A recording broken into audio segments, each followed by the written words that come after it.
Hello बच्चों, let's see the question. The absorption of the hydrogen by metal is. अब यहाँ पे क्या बोला गया है?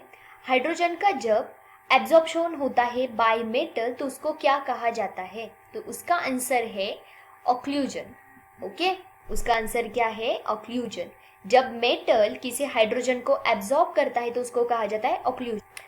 अब यहाँ पे हमें जो अदर ऑप्शन दिए हैं उसमें पहला ऑप्शन क्या था? डिहाइड्रोजिनेशन। डिहाइड्रोजिनेशन मतलब क्या? डिहाइड्रोजनेशन मीन्स किसी ऑर्गेनिक कंपाउंड में से जब हाइड्रोजन निकाल दिया जाता है तो उसको क्या कहा जाता है? Dehydrogenation. Okay, when hydrogen atom is remove from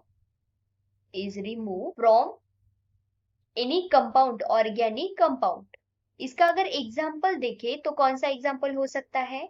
समझो यहाँ पे मैंने लिया है इथेन। यहाँ पे hydrogen hydrogen hydrogen hydrogen hydrogen hydrogen. यहाँ पे डिहाइड्रोजनेशन के बाद क्या हो जाएगा? ये जो दोनों है, कोई भी दोनों हाइड्रोजन निकल जाएंगे। ओके, ये दोनों निकल सकते हैं, कोई भी हाइड्रोजन दो निकल जाएंगे। इसके बाद यहाँ पे फॉर्म होगा डबल बॉन्ड और यहाँ पे 4 हाइड्रोजन रह जाएंगे। इसको क्या कहा जाता है? डिहाइड्रोजनेशन। और उसी के रिवर्स में अगर हम जाए तो उसको कहा जाता है हाइड्रोजनेशन।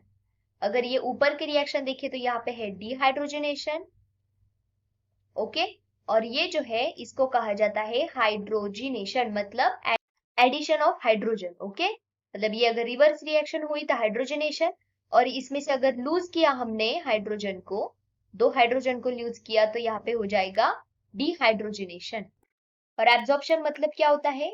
एब्जॉर्प्शन मतलब कोई स्पेसीज अगर किसी बल्क में एब्जॉर्ब हो जाती है तो उसको क्या कहा जाता है? एब्जॉर्प्शन। ओके, तो इसका आंसर क्या आएगा? मेटल अगर हाइड्रोजन को एब्जॉर्ब करे तो उसको क्या कहा जाता है? Occlusion. Okay, I hope you understood. Thank you so much, all the best.